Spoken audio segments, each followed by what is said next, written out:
Oke, baik. Assalamualaikum warahmatullahi wabarakatuh.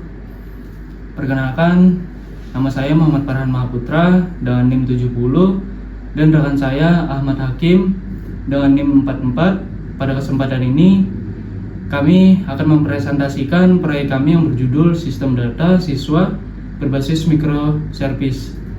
Proyek ini kami kerjakan sebagai tugas mata kuliah dengan fokus pada arsitektur microservice dan pengolahan data siswa menggunakan beberapa servis terpisah. Kami berharap lewat presentasi ini Bapak dan teman-teman bisa melihat alur sistem yang kami bangun, mulai dari arsitektur, teknologi yang dipakai, sampai contoh error dan cara mengatasinya. Di slide ini saya akan jelaskan latar belakang dan tujuan dari sistem yang kami buat. Yang pertama, ada kebutuhan pendataan sistem yang lebih rapi dan terstruktur. Misalnya menyimpan nama, kelas, dan jurusan. Kalau datanya masih manual, biasanya susah dicari dan rawan salah. Yang kedua, kami ingin belajar pemisahan layanan menggunakan microservice. Dengan cara ini, tiap fungsi dipisah jadi servis kecil sehingga lebih mudah dikembangkan dan di-scale.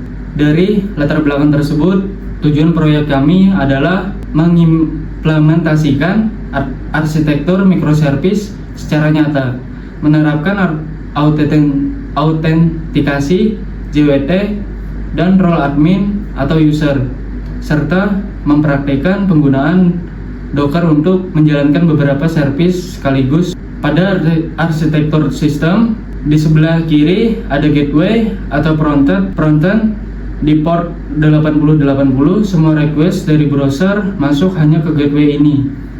Dari gateway, request akan diteruskan ke service internal, out service di port 3001 yang berhubungan dengan user database dan mengurus login, regis, serta JWT. Project service di port 3002 yang berhubungan dengan proyek database dan mengurus data utama, yaitu data siswa.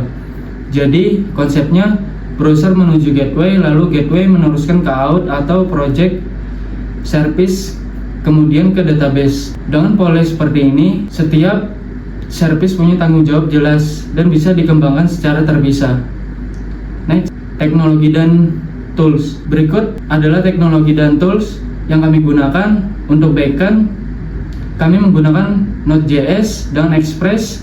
Di dalamnya kami menambahkan beberapa library, antara lain PG untuk koneksi ke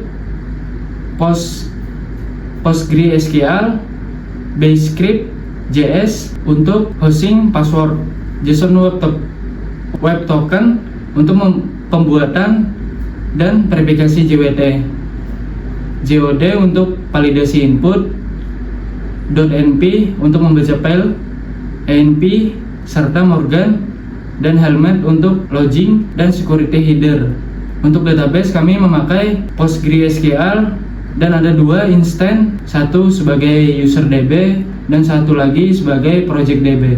Semua service dan database dijalankan di dalam kontainer Docker dan diatur dengan Docker Compose. Untuk frontend kami menggunakan HTML, CSS dan JavaScript biasa yang disajikan sebagai file statis dari gateway. Next, di slide ini adalah desain database yang kami pakai. Kami memisahkan menjadi dua database. Pertama, user DB dengan tabel user.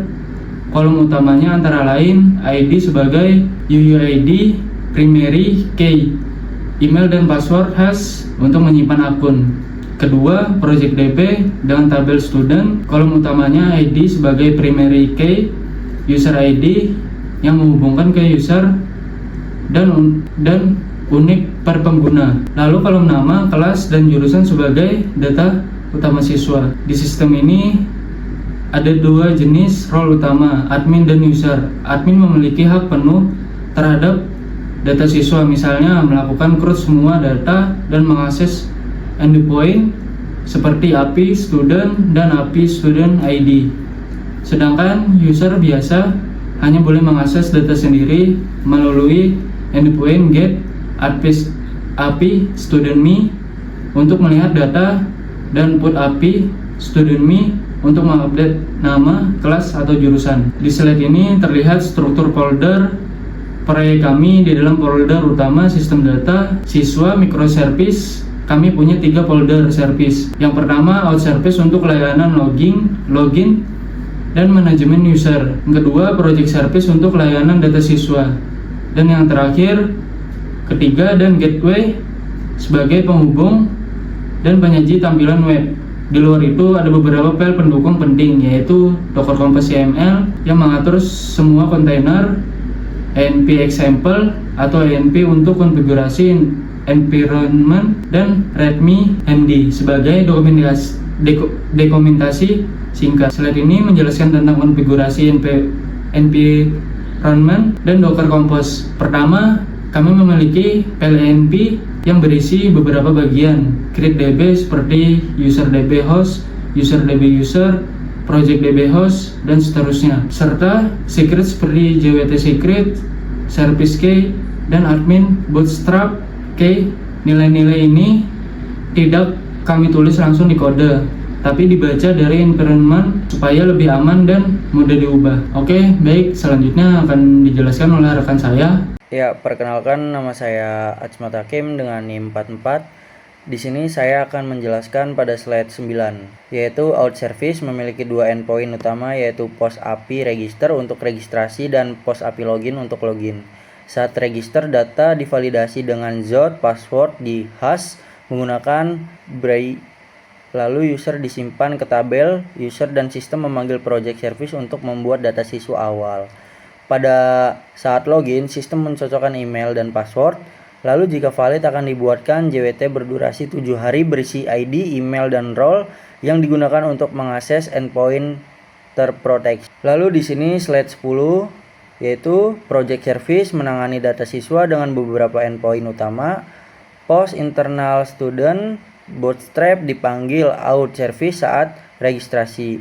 Dilindungi X service key, get API student untuk admin, serta get dan put API student me untuk user mengelola data miliknya sendiri. Seluruh endpoint siswa dilindungi middleware JWT agar hanya user terautentikasi yang bisa mengakses. Pada slide 11 ini, gateway menampilkan halaman login, registrasi, dan profil siswa, serta menyimpan JWT ke HTTP only setelah login. Gateway juga meneruskan request ke out service dan project service, sehingga dari sisi browser, user hanya berinteraksi dengan satu host, yaitu gateway, tanpa mengetahui detail service di belakangnya. Pada slide 12 ini menampilkan halaman login, registrasi, dan dashboard siswa. UI dibuat sederhana namun rapi untuk menguji alur registrasi, login, lihat, dan mengubah data siswa oleh user maupun admin. Pada slide ke-13 ini, out service sempat gagal connect ke database dengan error ncontrifuse 5432. Penyebabnya karena user DB host tidak sesuai atau database belum siap.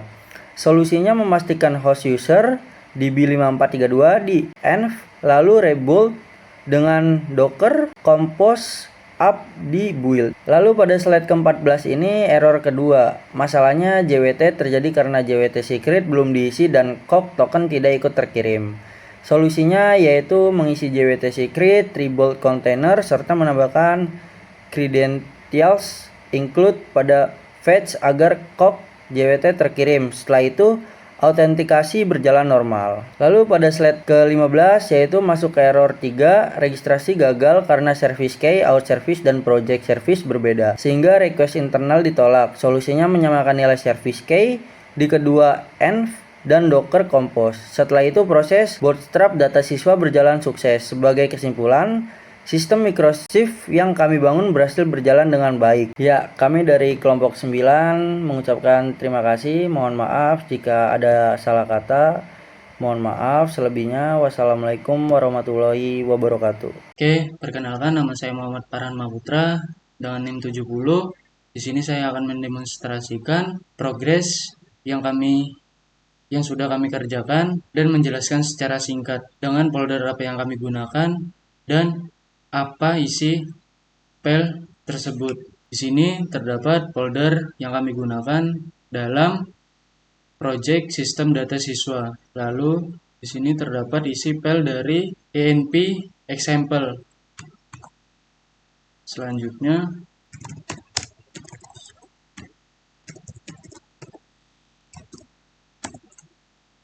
di sini terdapat script di dalam file yaitu Docker Compose YAML dengan menggunakan port 8080.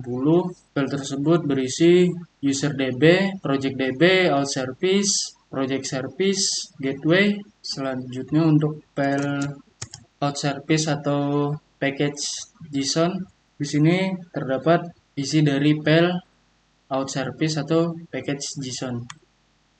Lalu selanjutnya di sini terdapat isi file dari out service atau docker file. Selanjutnya untuk di sini terdapat isi file dari out service atau RSC atau error.js. Lalu untuk file validasi di sini terdapat file dari out service atau src atau validation schemas.js. Lalu selanjutnya kita akan mencek file dari routes atau JS.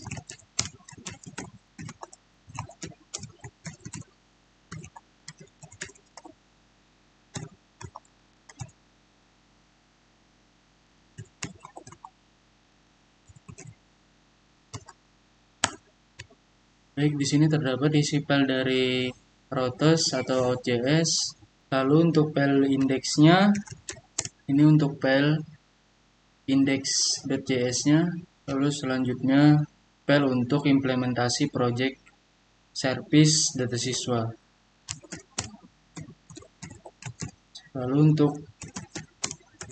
Lalu di sini kita membuka file gateway.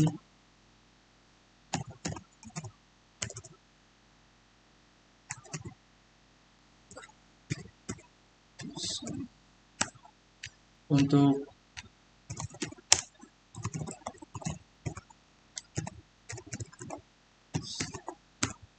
berikut isi file dari gateway atau index.js-nya.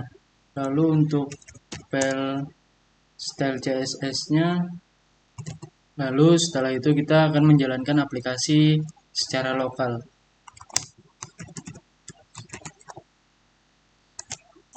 Selanjutnya kita jalankan Docker Compose-nya.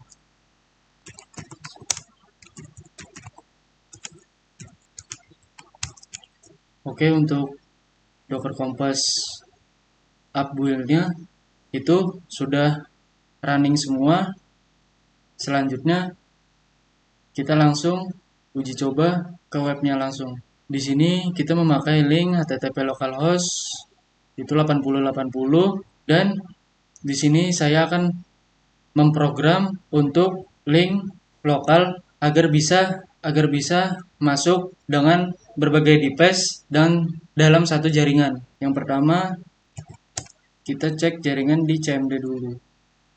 Di sini terdapat saya memakai WiFi dan untuk IP P4 address-nya itu terdapat 19.168.0.117. Lalu IP tersebut kita salin saja. Untuk link yang dari web VM Ubuntu tadi itu awalnya http localhost dan jika ingin login semua device dalam satu jaringan, maka localhost-nya itu diganti dengan IP jaringan yang kita gunakan sekarang. Contohnya seperti ini. Oke, di sini sudah berhasil untuk login di device lain atau di Chrome dalam satu jaringan yang sama. Baik, mungkin sampai sini saja. Selanjutnya untuk penjelasan uji coba webnya akan dilanjutkan oleh rekan saya. Pertama, perkenalkan, nama saya Acmat Hakim dengan NIM 44. Di sini saya akan mendemonstrasikan website melalui alamat http localhost 8080. Pertama dilakukan adalah registrasi akun pengguna atau user. yang dimana di sini ada nama, jurusan kelas, email, dan password. Langkah pertama kita mengisi nama siswa di sini, yaitu Ucup. Lalu jurusan di sini teknik biomedis, kelas 10B. Email mhs7siswa.id. Lalu password di sini user 12345. Ya, registrasi. Nah, di sini maka langsung masuk, yang dimana user atau siswa hanya dapat melihat dan memperbarui data diri sendiri. Oke, kita melihat di data siswa. Nah, di sini nama Ucup, kelas 10B, jurusan teknik biomedis, user ID 11. Nah, di sini user hanya bisa mengedit namanya sendiri. Kita ubah misalnya nama Elang, kelas 10B teknik telekomunikasi. Nah, di sini otomatis data akan berubah. Ya, di sini yang kedua saya akan mencoba login sebagai admin. Yang pertama admin gmail.com. Lalu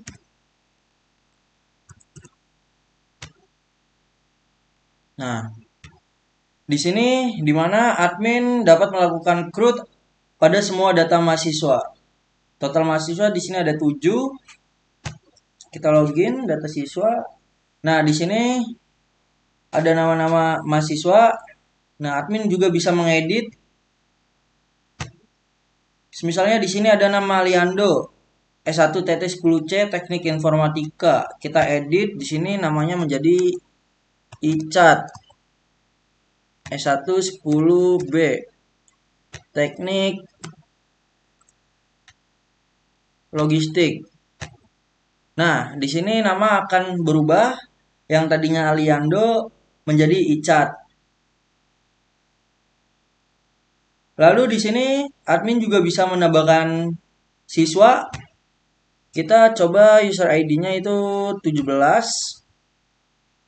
Nama Reza, kelas 10B, jurusan teknik biomedis. Kita tambah. Nah, di sini otomatis akan bertambah data siswanya. Lalu admin juga di sini bisa mengedit dan menghapus. Jika data siswa dihapus, admin juga bisa mengembalikannya lagi. Kita coba di sini Adi 10C, kita hapus. Sini kita coba user ID 10 Adi, kelas S1 10C, jurusan teknik logistik. Nah, di sini Adi kembali lagi, yang dimana Adi 10C teknik logistik dengan user ID 10. Dimana admin di sini bisa mengedit nama siswa, menghapus, dan menambahkan. Ya, sekian presentasi dari kelompok 9. Mohon maaf jika ada salah kata. Wassalamualaikum warahmatullahi wabarakatuh.